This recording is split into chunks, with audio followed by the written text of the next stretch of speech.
লুঙ্গি পরা মানুষটিকে দেখে কখনোই মনে হবে না ইনি আজ ৫ কোটি টাকা দামের অ্যাপার্টমেন্ট কিনতে আসছেন।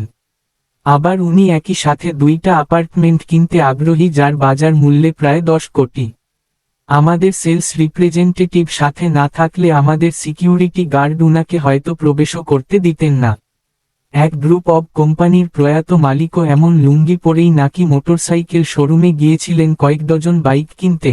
বাইক বিক্রেতাকে একসাথে ডজন বাইকের দাম জিজ্ঞাসা করায় তিনি তুচ্ছতাচ্ছিল্য করেন। পরে ওই মালিক পাশের শোরুমে অন্য ব্র্যান্ডে গিয়ে নাকি মুহূর্তেই কয়েক ডজন বাইক অর্ডার করেন। খলিফাতুল মুসলিমিন হজরত উমর রাষ্ট্রীয় সফরে সিরিয়া পৌঁছানোর পর অভ্যর্থনা জানাতে দাঁড়িয়ে থাকা সিরিয়ার বাদশাহ জনতাও কে খলিফা উমর আর কে খলিফার খাদেম তা আলাদাভাবে চিনতে পারেননি।